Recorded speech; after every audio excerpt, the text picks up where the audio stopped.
mga ka-corner! It's May here!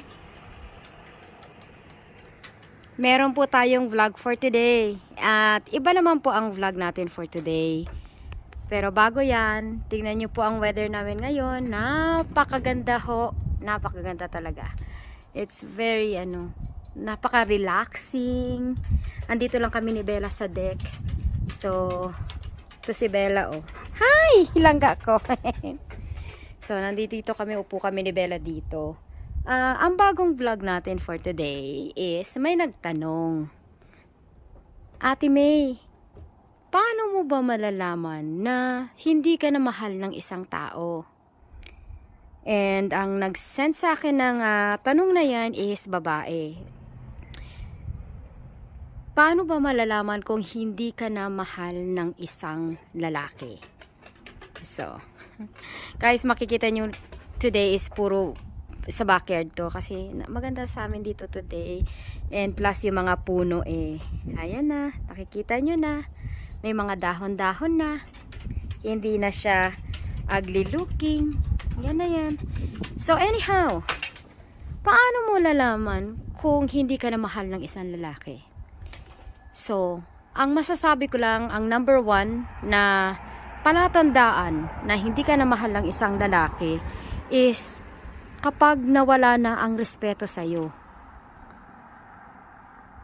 Once na mawala ang respeto sa'yo ng isang lalaki, that means hindi ka na niya mahal. Kasi dyan talaga Kasi diba sabi nga nila, pag mahal ka ng isang tao, ang number one na ibibigay sa'yo is respeto. Diba?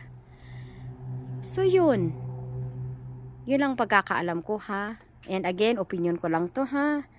So, wag nyo akong i-quote. Pero, sa kinagisnan ko, based sa mga kaibigan ko, and habang lumalaki kami, yan laging sinasabi sa amin ni Papa, na pag wala ng respeto ang lalaki sa'yo or sa inyo, kasi dalawa kami ng kapatid ko na babae, that means hindi na kayo mahal.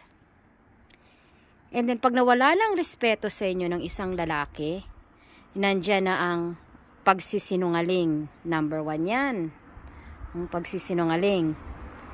Pangalawa, andyan na yung magtatago sa'yo ng mga messages. Hindi nila ipapaalam kung sino ang kausap nila. Madali silang magalit pag i-question sila. And lagi silang may alibi kapag may tatanungin ka.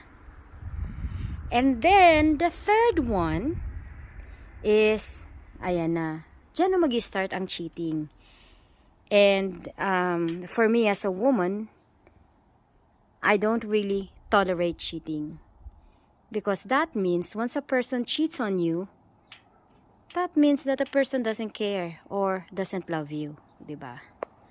And pang-apat, maghahanap yan sila ng reason ang mga lalaki na magkukos ng away. And number one dyan is communication. Hindi sasagutin ng phone, hindi sasagot ng text. Again, laging may alibi. So, ang panglima, kapag dinededma ka na. Kapag dinededma ka na ng isang lalaki, that means wala na siyang pakialam sa'yo. He can do whatever he wants. He's fed up. He's tired. So, yun ang mga senyales na hindi ka na mahal ng isang tao, ng isang lalaki. So, kapag nangyari yon, pag nakita niyo yung mga symptoms na yon, you have to learn how to accept it. And you have to learn how to let go. I know it's so easy for me to say, you have to learn how to let go. Paano kung mahal na mahal mo, right? Pero, lagi mong iisipin sa sarili mo. Mahal mo siya, pero hindi ka niya mahal, wala siyang respeto sa'yo. So, what's the point, right? Lagi kang masasaktan, lagi kang iiyak. Hindi naman maganda yun, diba? Kaya, kapag meron ng mga sinyalis na ganyan, kailangan, magtuto na tayong bumitaw. Sabi nga nila, isarado mo na ang pinto. And there were always someone na magnanak again ng puso mo at bibigyan mo ulit ng chance. Sa panahon ngayon ho kasi, hindi na po uso yung martyr eh.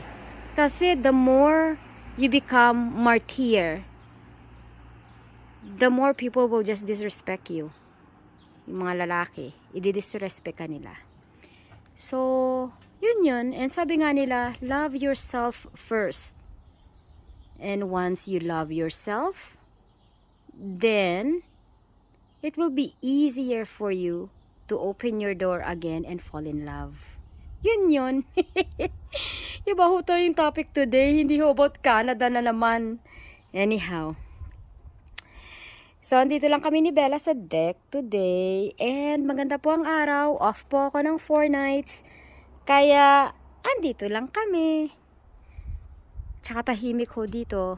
May dumadaan ng mga sasakyan. Kasi nandoon yung entrance namin. Ayan, may papasok. Pero wala pong dumadaan dito na public bus or whatever.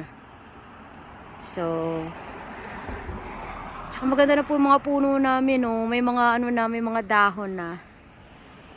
And hopefully this weather will stay like this.